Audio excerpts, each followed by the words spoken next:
Mobs of far-left protesters stormed Seattle City Hall and demanded that the mayor step down because she is refusing to defund the police who are preventing them from destroying Western civilization.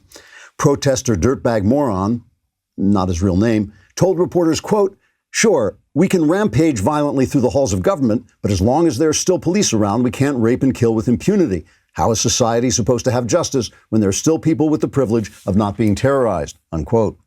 The protesters immediately declared the area the communist utopia paradise of Seattle and began spying on people and randomly beating up anyone who looked like they might one day have a thought that was not in keeping with their philosophy, which is to spy on people and beat up anyone who might one day have a thought that was not in keeping with their philosophy. The mayhem only stopped when they ran out of food and had to use their iPhones to call Pizza Hut to tell them that capitalist corporations are evil and please send over 24 large pies with pepperoni and black olives because black olives matter. The pizza delivery guy showed up and was promptly robbed at gunpoint because money is bad. The leader of the protesters, Dirtbag Moron, no relation to the other dirtbag moron, except being a dirtbag and a moron, told an imaginary gathering of happy comrades in the utopia that exists only in his imagination, but is just like Seattle, except not on fire and filled with homeless people. He said, quote, "When all America looks like Seattle does now, we will at last have justice and possibly scurvy. I look forward to the day when no one will go hungry because there'll be a cat in every garbage fire and a car in every ash heap where there used to be a garage," unquote. The protesters say the protests will continue until there is social justice for all or something good is on Netflix. Trigger warning, I'm Andrew Klavan, and this is The Andrew Klavan Show. I feel hunky-dunky, life is tickety-boo. Birds are winging, also singing hunky-dunky-doo. Ship-shaped, ipsy-topsy, the world is zippity-zing. It's a wonderful day, hurrah, hooray! It makes me want to sing. Oh, hurrah, hooray! Oh, hooray, hurrah! All right, welcome and thank you. If you have been subscribing to the Andrew Klavan YouTube channel, you are actually making Black lives better. I don't know, maybe you're not, but you're subscribing, you're making my life better. And that's the important thing. The important thing, remember, the central idea here is save the Klavan. And we are looking at your comments. If they come into the Andrew, they have to be in the Andrew Klavan YouTube channel to get featured on the show. Here's one from Tom Cruise, Krewz. So he's disguising the fact that it's the famous actor. "I have officially unsubscribed to the Knowles YouTube channel. At the same time, I must add that I truly am enjoying listening to all the Klavan-y goodness from the crisp, clear sounds from my Raycon earbuds. Now feature my comment, please. I believe I pandered to you most properly." Yeah, I think that's just about enough. By the way, Knowles is going to be on Louder with Crowder, Stephen Crowder's show, so that you can see on Stephen Crowder's YouTube channel. And while you're on YouTube, you, of course, can unsubscribe from Knowles and subscribe to me. As I feared, Trump is cratering in the polls. It's really looking not so good for him. And that makes it possible that an inchoate ventriloquist dummy will be the next president of the United States, and it will be the far left doing the talking. The left right now is winning, and they are very bad people who hate America and want it to end. That's not extreme language. If the New York Times is representative of the left, and I think it is, they've been rewriting the history of both the United States and the Soviet Union for a couple of years now, making the crushing slavery of communism look good and the fractious but wealth and freedom-producing Republic of America look bad, which points to the truth. If the Democrats do win, it will be a triumph of the matrix, a triumph of narrative over reality. And it's the lives of Black Americans that are being sacrificed by the left to create that narrative. Everyone, including Fox News, everyone is talking about police reform. And of course, police have a lot of power, and reform is always a good thing. And I don't doubt Black Americans' experience of the police can be painful and problematic. But attacking the police isn't going to do a damn thing to help people in poor communities, except maybe get more of them killed by the predators who roam their streets. It's not going to protect them from the evil Black Lives Matter movement, which openly declares its purpose of dismantling the family, the one institution that might begin to help actual Black lives. Racism exists, but Blacks aren't being held back by racism. They're being held back by leftist policies that have made them dependent, kept them poorly schooled and housed, and yes, weakened their families. But if you say that at your place of work, you get fired, like the NBA announcer who lost his job because he said all lives matter. Think about that for a second. Or the UCLA professor who got suspended because he refused to reschedule an exam in tribute to the rioters. Police reform is at the margin of the problem. We're being forced to the margin by censorship meant to increase white guilt and fear so that we cannot help our black fellow citizens by speaking the truth about their real problems. Let me say this again. If you care about Black lives matter is evil. It's only good in the racial matrix.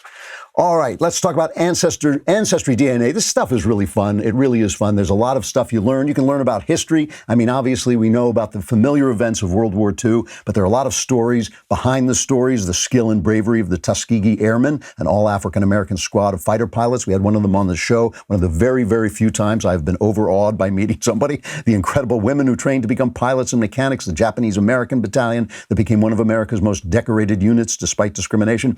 In honor of the 75th anniversary of the end of World War II, Ancestry has just released a U.S. draft card collection from World War II with over 36 million draft cards completed by fighting-age men in the United States across the country during that time, whether they ended up serving or not. And there's a great chance that you could find your relatives in this collection, and it can help you learn more about what their lives were like. Uncover your ancestors' personal details in our World War II U.S. draft card collection, which shows details like home address, physical description, and more. Discover all your untold stories and more. Head to my URL at ancestry.com/Klavan to start discovering your story today. That's ancestry.com/Klavan. And of course, once you get my dog tag, you'll be able to find out how you spell Klavan, which is the essential thing you need to know. It's K-L-A-V-A-N. There are no E's in Klavan.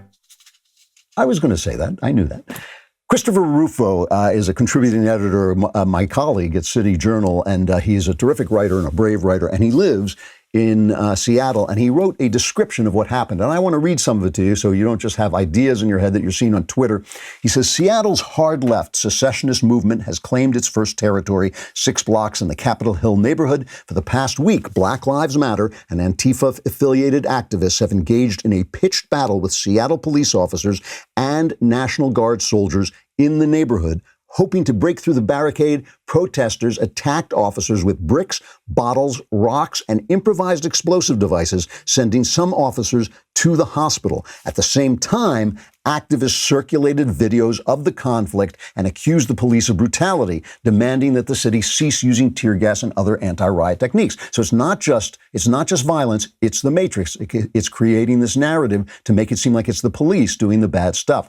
Then, in a stunning turn of events, the city of Seattle made the decision to abandon the East Precinct and surrender the neighborhood to the protesters. This is an exercise in trust and de-escalation, explained Chief Carmen Best. Officers and National Guardsmen emptied out the facility, boarded it up, and retreated. And immediately afterward, Black Lives protesters, Antifa black shirts, and armed members of the hard-left John Brown Gun Club seized control of the neighborhood, moved the barricades into a defensive position. So the first thing they did, by the way, was build a wall. Maybe they can get Mexico to pay for it. And they declared it the Capitol Hill Autonomous Zone, CHAZ. They even put up a cardboard sign at the barricades declaring, "You are now leaving the USA." Now, let me just say the city government has not developed a strategic response to the takeover of Capitol Hill. According to one Seattle police officer, the city's leadership is in chaos, and the mayor has made the decision to let a mob of 1,000 people dictate public safety policy for a city of 750,000 people. And this is all going on in Portland, too. They're now putting up barricades in Portland. The New York Times, meanwhile, is running op-eds on Knucklehead Row that say things like, what does it mean to defund the police? What do they mean? What do they mean by that? This is what they mean. It's not defunding the police. It's defunding the real police so that you can have black shirt police. You can have Nazis who call themselves anti-fascists, which is like hilarious. And that's what's happening in Seattle. This is a real thing. And this is what Joe Biden is the ventriloquist dummy for. That's a really important point, and I'll show it to you in just a second. First, let's go to the Seattle governor. This is going to be cut 11. His name is Jay Inslee, and he's asked by a reporter about the fact that the most important city in his state has been in part taken over by armed insurgents. It has been taken over by armed insurgents. And here is Jay Inslee, governor of the state. Here is his response. Governor, I'd like to ask you about what's going on in Seattle. There's this thing called the Capitol Hill Autonomous Zone. What's your thought on that? The fact that the protesters have taken that over and not allowing people to come and go freely? And regarding the National Guard. Well, that's news to me, so I'll have to reserve any comment about it. I have not heard anything about that from any credible source. Not that you're not credible. It's just like before I espouse an opinion, I should know of which I speak. You're a lying dog-faced pony soldier. That fills you with confidence, doesn't it? That just fills your heart with like, oh yeah, this thing is in good control. The mayor, Jenny Durkin, is one of the ways this started is because she said she wouldn't defund the police. She says in an effort to proactively de-escalate interactions between protesters and law enforcement outside the East Precinct, Chief Best and Seattle PD officers have removed barricades surrounding the East Precinct while safely securing the facility. So this is the leadership. And you know, Chris Rufo says, oh, these people weren't elected.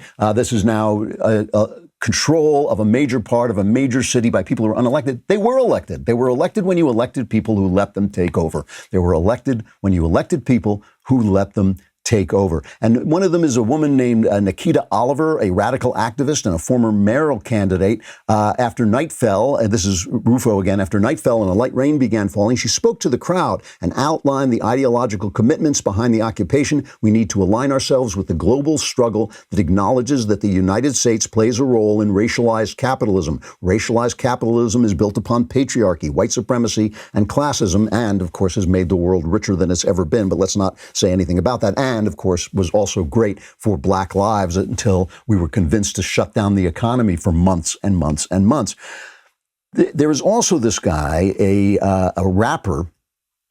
First of all, hooded men spray painted the police station with slogans and anarchist symbols, renamed it the Seattle People's Department East Precinct. Raz Simone, a local rapper with an AK-47 slung from his shoulder and a pistol attached to his hip, screamed, "This is war," into a megaphone. Here is the rapper. This is, quote, this is cut 9. You don't know the owner of this place? The owner that's actually being nice and letting us stay here? Oh, God. You forgot. We are the police of this community now. Hey! What the? Hey! What the? Hey! What the?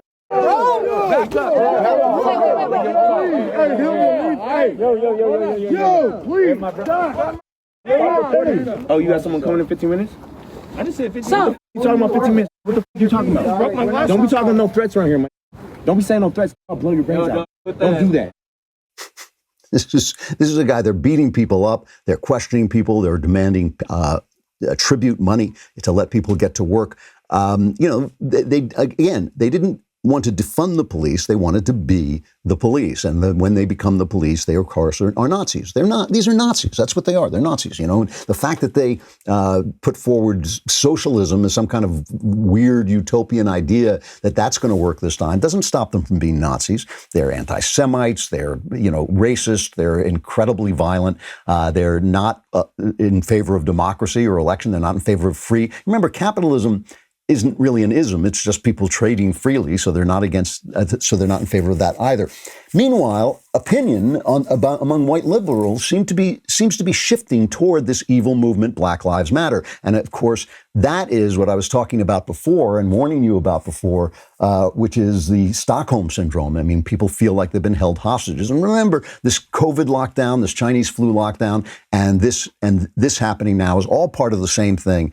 So now just for comic relief, I've got to play this. The celebrities who represent, I think, a certain level of white elite opinion, people who are so protected from reality by their position and by their money that they think that, oh, wonderful, you know, Black Lives Matter. That sounds so nice. Black Lives Matter. I get it. They're going to check their privilege, and that's really going to help the guy who's being murdered, the child who's being murdered by gang members in L.A. right now. The murder rate is up 250%, and it's gang members spraying bullets around, and who gets killed? Innocent black people, but their lives don't matter. But celebrities are with them. Celebrities are with them. Here is cut 20, another wonderful montage of celebrities checking their privilege. I take responsibility. I take responsibility. I take responsibility. I take responsibility For every unchecked moment. For every time it was easier to ignore than to call it out for what it was. Every not so funny joke. Every unfair stereotype. Every blatant injustice, no matter how big or small. Every time I remained silent. Every time I explained away police brutality. Or turned a blind eye. I take responsibility. Black people are being slaughtered in the streets, killed in their own homes. That's true, but not by the police. But the amazing thing is, once that video came out, the 19 black people who were slaughtered in Chicago last weekend, I believe it was 19, it may have been more, came back to life. They came back to life. The celebrity power, just the sheer star power, brought those people back to life. So that's a good thing. We can always look forward to that. Now, if you doubt that this is going to be ventriloquism through Joe Biden, listen to him.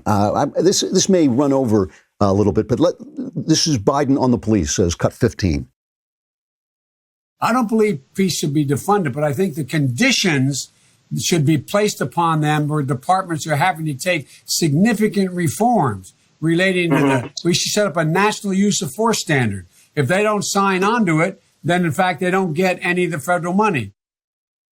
So they get defunded. So he is saying, because he's got to be that Joe Biden middle of the road face, he's saying he doesn't want them defunded, but if they don't obey, they'll be defunded. Now here is Biden on Donald Trump. This is cut 3. This president's going to try to steal this election.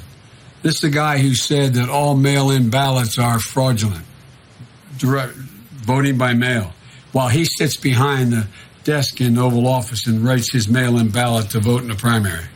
This is a guy, you have 23, I believe it is, states have passed over 82 pieces of legislation, making it harder for people to vote. Harder. That's why we're putting together a major initiative of lawyers to go out and make sure that we're in every single district in the country to patrol this. So remember when spreading doubt about our electoral system, remember when that was a terrible thing, a horrible, horrible thing that Trump did? But who monkeyed with the election last time? Barack Obama and the Democrat Party. It's coming out now, but it's being obscured by these riots. And I think that's part of the reason the press loves this stuff, is because it's burying the fact that they buried the fact that Barack Obama really did screw with our elections, and the Democrats tried to overturn our elections by legal means, using what, under cover of law. They try to overturn our elections over absolutely nothing, and in an illegal manner under cover of law. Now, finally, I just want to play Terry McAuliffe, who is a Biden surrogate and former Clinton crony, talking about Biden's campaign strategy. Cut 4. People say all the time, oh, we got to get the vice president out of the basement. He's fine in the basement. 2 people see him a day, his 2 body people. That's it. And let Trump keep doing what Trump's doing. It's hard for the vice president to break through. You've got the COVID crisis. He's not a governor, doesn't have a National Guard. He's not the president, doesn't have the briefing room. He needs to come out strategically. And when he says something like he did on race relations 2 days ago, it needs to have a big impact, thoughtful. And that's what we're preferring that he actually do at the time. There should be their campaign slogan, keep Biden in the cellar. The thing is, what's Trump doing? He's doing what we told him on the show to do. And, if you don't believe that poets are the unacknowledged legislators of the world, he's meeting with black leaders. He's meeting with his black business friend leaders. He's taking care of the police reforms. He's studying that himself. He's going to come out eventually. He's got to come out eventually and make a speech telling people who he actually is as opposed to who the media says he is. But what they know is the media will fight for them. They know the media will cover up. The mainstream news, the networks aren't even covering Seattle. They're not covering Seattle. A major American city is being taken over by Nazis, and they're not covering it. It's just not happening. But Trump, bad man, bad, orange man, bad, orange man, bad. All right, let us talk for a moment about, you know how much we love rockauto.com. Why? Because we love saying rockauto.com. I mean, it just makes us feel cool, right? But it's also very useful to say rockauto.com, because if your car needs a part, and it's not running, you get in your car and pretend to drive to the car parts store and then make believe you're ordering a part. It's just not going to get you very far, especially when all you have to do is go on rockauto.com. And not only do you get to say rockauto.com, you can order the part you need right there at a great price. Rockauto.com is a family business serving auto parts customers online for 20 years. Go to rockauto.com to shop for auto and body parts from hundreds of manufacturers. It's an easy-to-use site. The prices are always as low as they can be, and it's called rockauto.com. So go to rockauto.com right now and see all the parts available for your car or truck. Write Klavan in their How Did You Hear About Us box so they know we sent you, and then write Klavan in their How Do You Spell Klavan box so they know you know how to spell Klavan. It's Klavan. There are no None. I really just make it look like this. It's amazing. So police reform, right? There's testimony before Congress about police reform. And again, any power center can use reform. And the police are a power center. The police, as Alfred Hitchcock used to say, the police are the only people who can say, come with me, and you have to go with them. And so always there should be police reform. Always they should be taught not to abuse their power. Always they should be taught empathy with the community. All these things are true. And so it's not a bad thing. It's not a bad thing that they're talking about police reform. It's just a distraction from the fact from what is bothering Black Americans in this country. That is the problem. It's part of the matrix. It's a wonderful thing when you can use something real to become part of the matrix. So the brother of George Floyd, Philonise Floyd, made his statement, and it was very moving. It was very touching. Of course it is. His brother's dead. He watched this horrible, horrible video of this guy pleading for his life as the police knelt on him. I mean, let's not forget that this was a bad incident. It was available on video. We are talking about something that is very narratively powerful. An individual story is always powerful. As Mao said, one tragedy one death is a tragedy, millions of deaths are just a statistic. And so what we on the right are talking about is statistics. The left has a narrative advantage. And so here's Philonise talking about this. And again, like I said, it's very powerful. It's cut 6. I'm here to ask you to make it stop. Stop the pain. Stop us from being tired. George called for help and he was ignored. Please listen to the call I'm making to you now, to the calls of our family and the calls ringing out the streets across the world. People of all backgrounds, genders, and races have come together to demand change. Honor them, honor George, and make the necessary changes that make law enforcement the solution and not the problem. Hold them accountable when they do something wrong. Teach them what it means to treat people with empathy and respect. And he goes on and makes perfectly reasonable, train them about the use of force and the deadly use of force. There's none of this defund the police thing. It was a very rational speech, and again, very emotional. Why is it very emotional? Because we care about our fellow citizens, because we're not racist, because it's not a racist country. There's not racism. Somebody said, who was it? They said that racism was like corn syrup. It was in everything. I think it was one of the talk show hosts, something like that. But if that's true, you can't do anything about it. You can't pluck the bones out of a fish, right? It's just not going to happen. And so that's why they do it. They attack things that can't be changed in order to keep the drumbeat going. It's got to keep going because this is an industry. This is it's a combination of two things. It's just like when Hitler came to power, there were people who thought, we can use Hitler. See, we're going to put him in power because he's going to help us, like businessmen would think this. And then once, we have what we want, we just get rid of him. We'll just get rid of him. This is the same thing it's exactly the same thing that's happening now. There are people kowtowing to these violent left-wing extremists because they're trying to preserve an infrastructure and bureaucracy of welfare and patronage and all these billions of dollars that are poured into neighborhoods through government jobs. So this gives the Democrats enormous power. It gives the bureaucracy enormous power.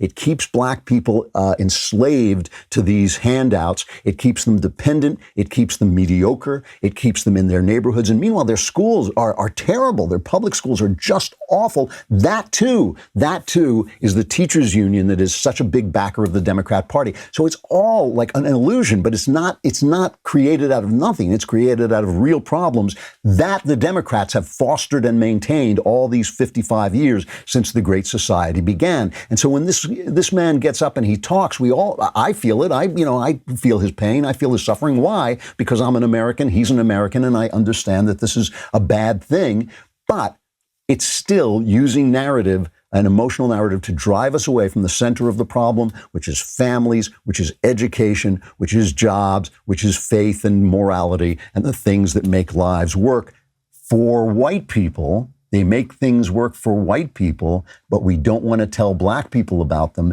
because we've got this big system of keeping them in place called the Democrat Party. It's been doing it since this country began. It's been doing it since the Democrat Party began, keeping black people down, and is doing it still. And this is a matrix created by this enormous industry of communications that they own. They just own it. And, I'm sorry, but it is on us. We know this is the problem. And again, I've talked about this a million times, so I'm going to say it one more time.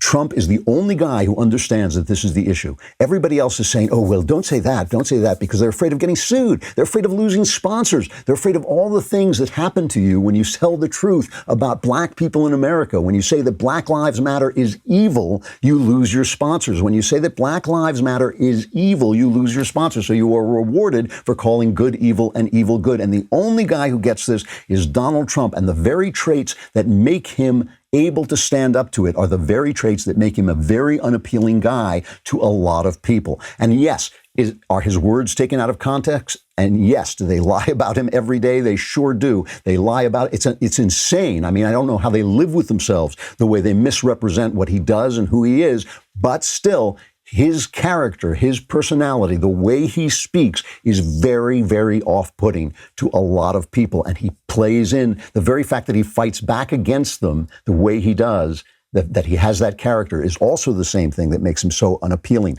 That is a tragic fact. I'm not blaming him. I'm just telling you that is the truth, and you can see it in the polls. Now, he's changing his ways. He's taking some of the advice from Klavan, and since we know I'm always 100% correct, he can still turn this around. Remember, we're dealing in part with the madness that comes at the end of a crisis, the madness that comes at the end of the lockdown, and the hysteria about the Chinese flu. That's coming to an end. When things come to an end, there is craziness, and that's this craziness. The left is going to be doing everything it can with all the power of its narrative to keep that craziness alive until the elections. They're going to be working on it.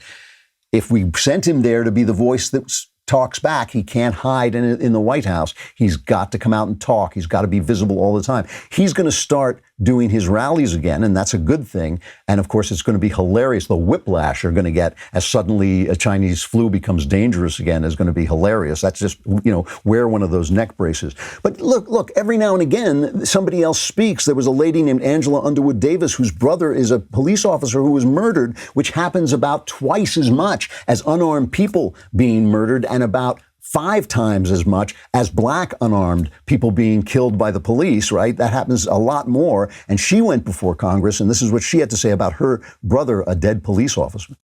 The heartbreak and the grief is inexplainable because it's very, very hard to articulate when your entire world has been turned upside down. I do want to know, though, when I think about all of this, is that my brother wore a uniform, and he wore that uniform proudly. I'm wondering, where is the outrage for a fallen officer that also happens to be African American? Where is the outrage for a fallen officer who's African American? Where's the outrage for the children who get shot in these drive-by shootings by the stray bullets sitting in their little yards, and the bullet comes in and just takes out a 2-year-old in Chicago? I mean, where's the outrage and the feeling and the heart for the old ladies in those communities who can only go outside when the police are there? They can only go outside when the police are there. You want to know what defunding the police looks like? It looks like that rapper with an AK-47 1947 being a bully. He's a bully. He's a fascist bully. These guys are all fascist bullies, every single one of them. And then you got Don Lemon on TV going, but they say they're anti-fascists. I mean, if they say they're anti-fascists, they must be anti-fascist. I mean, it's an amazing thing we're seeing. It is an amazing triumph of narrative. And, we let it happen. We let it happen because we're always in a panic. We're in a panic now. I can tell. I mean, I'm getting the letters. I hear what you're saying. I hear what you're talking about. We are in a panic now, and we think, oh, we've got to deal with this right now. And maybe we do. I mean, this is a pretty bad situation. But if we pull this out, if Trump comes back and he pulls this out, the next day, the very next day, we will forget. We will forget that we need to build a narrative. We will forget that we need to build a narrative machine. We will forget that we need to go into black communities and speak to them from the right and say, you're being gamed. Only Trump has the guts to do that. He's the only person who has the guts to do it. If he wins, we will forget the next day that that's what all of us should be doing. All the anti-Trumpers, all the never-Trumpers, you don't want to support Trump? Fine. Build a narrative that will work. Build a narrative that will speak for us when he's gone. Because otherwise, man, these guys will run the country with Joe Biden as their dummy. All right. I've been telling you, I know a lot of you have not subscribed to the all-access high tier of the Daily Wire, and you whine and complain, oh, I have to feed my children. My children are hungry. My children cry. I can't buy. Come on. I mean, let's have priorities. Priorities. You want to be with the Daily Wire. But because we understand, being evicted is not as much fun as it looks, we understand we have a lower tier of subscription that you can afford. In fact, for the first month, we will give it to you for 99 cents, which is even less than $1. I mean, let's face it, it's $1, but we'll give it to you for $1. And after that, it's $3 a month, $36 for the year. You can get the articles ad-free. You get the Daily Wire exclusive articles. You can use the app. And it is, and the most important thing is the ads are gone, which makes it just much more fun and easy to read the site. So come to dailywire.com/subscribe and join today. And they don't have a place where you can put my name in, so just do what Black Lives Matter do, and just scroll my name on the walls of some building that you're walking by. My son, Spencer Klavan, is going to come on. We're going to talk about culture because everybody panics and they forget the culture, but the culture is everything. Coming right up.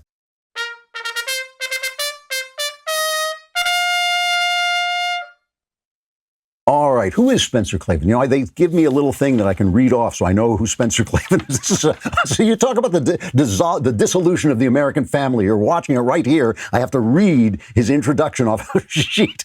He's assistant editor of the Claremont Review of Books, which is I'm not kidding. This was before he worked there. I was telling you about the Claremont Review of Books. It is the best. It is a great, great magazine. The American Mind is the younger version that's kind of that's on the internet. And he's got a great podcast. I just listened to the latest episode yesterday, The Young Heretics, which you can get at youngheretics.com. I get it off Apple because I just can't handle all these different places. But Spence, how you doing? Hey, it's good to see you. Can I bring that introduction sheet over next time I come to have a drink so that you remember who I am? I know who you are. Exactly. Just wear it on your shirt. It's like it's the assistant editor from the Claremont Review of Books. So I'm bringing you on at a moment when Seattle has fallen. People are in a panic. Trump's poll numbers have dropped, and you're sitting around talking about the Bible and Plato. Your last thing was about Plato's Symposium, one of the greatest pieces of work ever written. What can we tell people? What do we tell people? Why does this matter? I know, I go on Twitter and I look out at what feels to me like just this vast landscape of despair and anger, and I feel it too. They're defacing statues of Winston Churchill, one of the greatest men ever to live, without whom there would be no concept of freedom or liberty or equality to currently exist in the world. Right? I'm watching that and I get angry. I feel like the only thing to do is just sort of go out and scream and yell about the culture. And I think that obviously it's incredibly important to be having those fights. But, C.S. Lewis, about whom I will do a podcast episode next week, C.S. Lewis said once during World War II, so a big cataclysm, said, the war creates no absolutely new situation. All it does is aggravate the situation that we're constantly in. People forget in times of prosperity that this is the West. The West is this tiny light of reason and truth and goodness, and people carry it along. They pass it off. It's been done before, right? Boethius writes in prison before being killed. My personal favorite, Cicero, the great Roman statesman, composes his greatest works of political philosophy basically before he's executed as the republic crumbles and the empire falls. And who picks up Cicero but John Adams, right? America is the next in this line. So look, do I think this is like the end? No, I do not. But even if it is, this is our whole job. Our whole job, even if we're about to get taken out, is to be enriching ourselves and others with the tremendous wealth that it is our responsibility to pass on. And we'll be better for it. And in the end, our enemies, even if they triumph in this world, are going to be worse off in the long run. And we are going to be on the winning side. I always tell people the story of calling you up when you were in England. I'd just been reading some Plato, and I said, geez, it's really depressing. It makes me nostalgic for the days when Socrates could walk about the agora discussing philosophy, and there's this long pause, and then you said, Dad, they killed Socrates. And so we have to remember that this is not a unique moment. Well, I was listening to your thing on Isaiah, and you have this wonderful, on the website Rejoice-Evermore, you have this wonderful translation of Isaiah, and you started talking about the Bible and why the Bible matters even if you don't feel that you're religious. Give me a little of that. Yeah, no, sure. I mean, look, people are in all sorts of different places right now when it comes to belief in God. Obviously, I am a Christian. I believe that the Bible is the true source of divine truth, that it tells you about, everything that is true about the world. But people are on all sorts of stages in the journey toward thinking about that. And they tend, I think, we have this atmosphere, this sort of fashionable atmosphere that nobody smart believes in God anymore. And so all of that stuff is just kind of, just superstition. It's old-fashioned superstition. I call this chronological chauvinism, the idea that everybody smart was born after 1950, And of course, that's preposterous if you sit down and think about it for 5 seconds, right? The great intellects of all time, Thomas Aquinas, St. Augustine, all of them have believed in some form of deity. Aristotle, even the Greeks who were not Christians. And so the Bible is not only scripture for Christians and Jews, it is also the vast cultural repository of at least 50% of the wisdom of the West, right? Athens and Jerusalem are the two great pillars of this civilization that we build across generations. So to shrug off the Bible as if it's just old superstition is, cutting your left foot off, basically.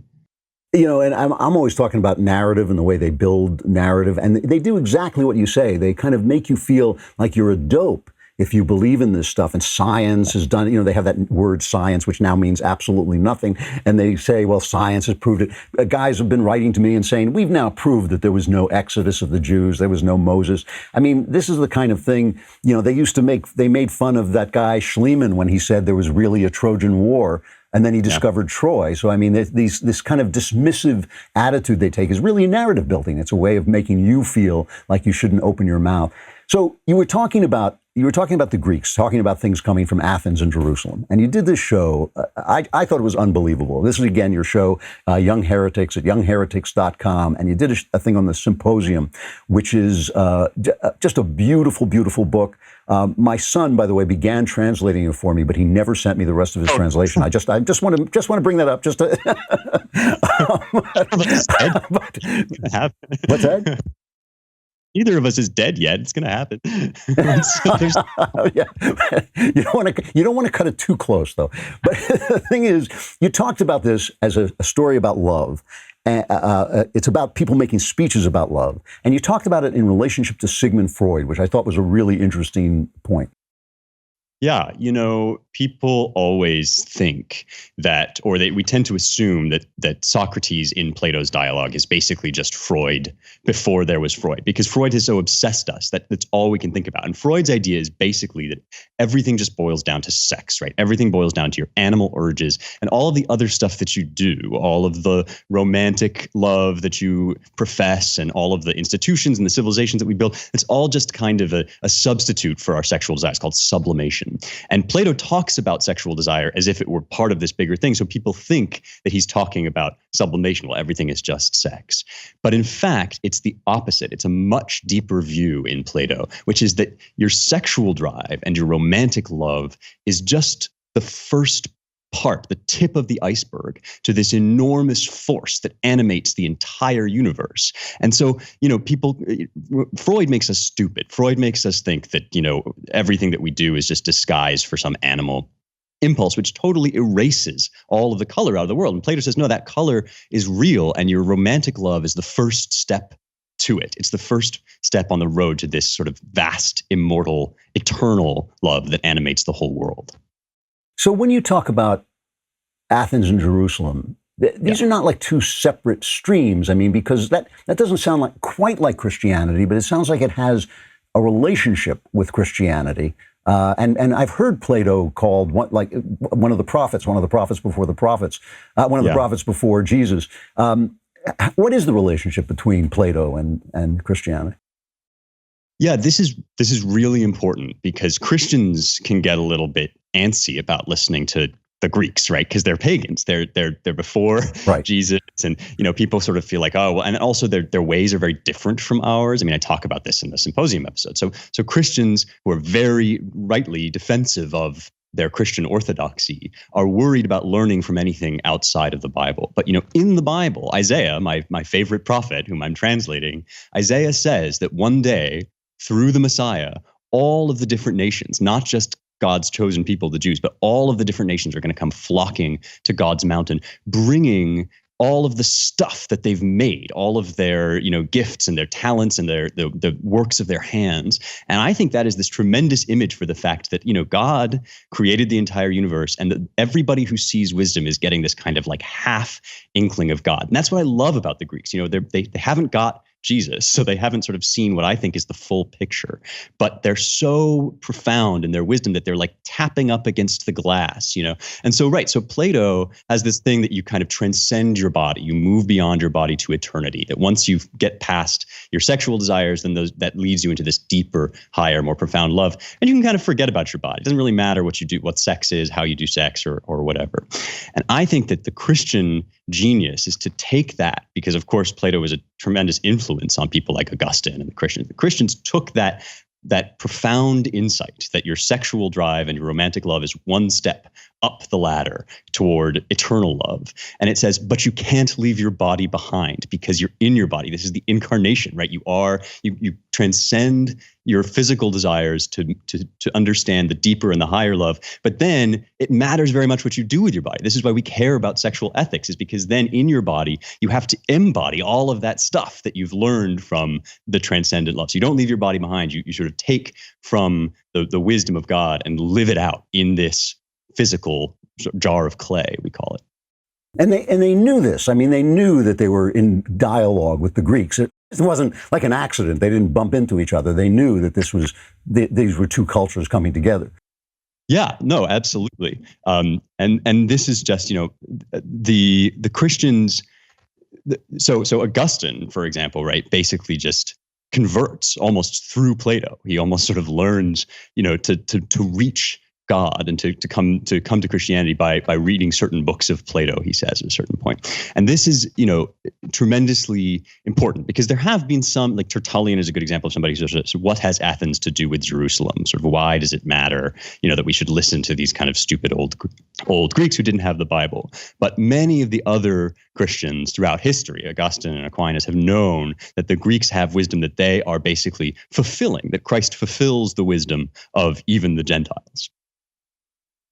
I noticed that you, in your latest, in the symposium one, I think it was, you quoted me describing your show as we're reading Homer and screw you, because one of the things about the Young Heretics is that you don't really engage with leftist idiocy at all. You just basically deal with the works.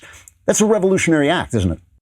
Well, right. I mean, people have accused me of just engaging in the culture wars kind of sneakily by another route. And that's kind of true. Like, I think that the people that we are fighting with the identity politicians, the people tearing down statues, the people telling us we shouldn't read Shakespeare because he's racist, those people have no new ideas, no good ideas.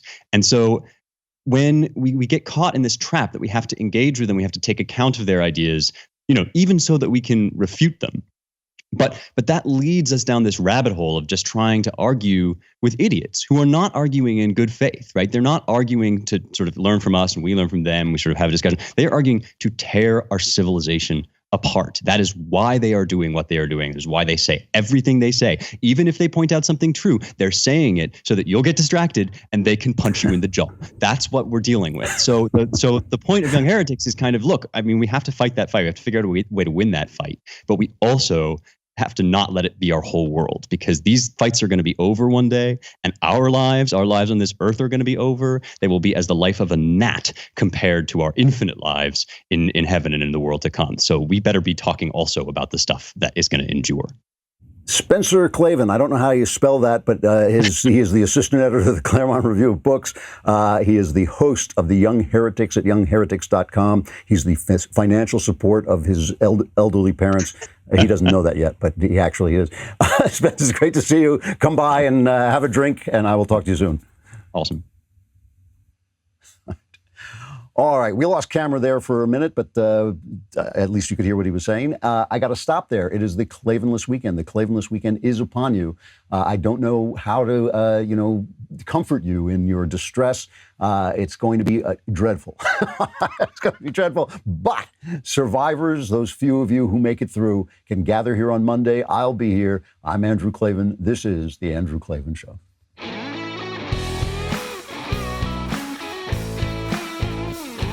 The Andrew Klavan Show is produced by Robert Sterling. Executive producer, Jeremy Boring. Technical producer, Austin Stevens. And our supervising producer is Mathis Glover. Assistant director, Pavel Wydowski.